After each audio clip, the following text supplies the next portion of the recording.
I'm Noor, and today I'll be introducing you to our immersive game concept.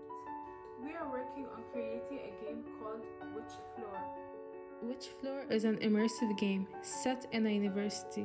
It starts with a first-year student trying to fit in. The game then completely takes a turn when the player gets notified that an anonymous account has followed them by the name Uni Confessions. Our player finds his or herself trying to discover who's behind the confession account. This game is not about winning or losing. This game functions as a realistic, immersive experience where the player self-reflects. A player personality and mindset can reflect heavily on their choices. Therefore, Which Floor is not just a game. Which Floor is a psychological experience that also raises awareness on the importance of mental health and the emotional complexities of uni life. Hello, I'm Jumana Mekki, and I'm going to be talking about how immersive media puts people inside an experience instead of having them watch from the outside. This closely links to presence, the mental feeling of being there in a virtual world, as described by Mel Slater and Maria Sanchez. Janet Murray argues that immersion and interactivity allow users to experience stories as participants, not just spectators. Historically, immersive media began in the 1960s with Ivan Sutherland's Sword of Damocles, the first head-mounted display. Since then, these tools have grown into virtual reality, VR, augmented reality, AR, and mixed reality, MR, which together form extended reality, XR. For this project, immersive media is explored through Roblox, a virtual environment that supports embodiment, spatial presence, and interactivity, even without a headset. With over 70 million daily users, Roblox is accessible, social, and ideal for immersive storytelling. Our project uses this platform to create a realistic interactive university experience that prioritizes presence and emotional engagement.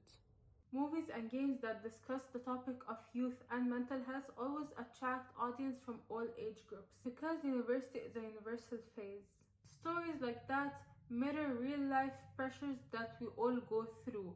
While audience have no control of the plot, it still immerses them into the movie. A great example would be the K-drama Age of Youth. While the audience have zero control of the plot, they still related, reflected, and immersed into the show. With the young audience emotionally and socially immersing into the show, they created a replica of the supportive space just like the show. Some of these shows even helped young adults seek help, even made them more aware of what's right and wrong and what's their rights and what's their responsibilities. Which is why we created Which Floor, a fun, interactive, and immersive game that allows freshers to make their own decisions, as well as face realistic pressures in uni and having consequences for their own decisions. Interactivity, sensory design, and proof of concept. In immersive media, interactivity means that users can make their own choices to shape their experience. Janet Murray calls this agency, the feeling that actions truly matter even in a digital world. Multisensory designs make immersions stronger by combining visuals, sound, and space elements. In our project, interactivity shows up through choice-based design. Players can read, ignore, or respond to confessions. Standing closer reveals deeper emotions. Walking away makes confessions fade, and the order of confessions changes based on behavior. Visually, emotions are shown through color and motion. Through sound, whispers and campus noise shift with proximity. Spatially, the wall feels like a public space, highlighting tension between private thoughts and public visibility.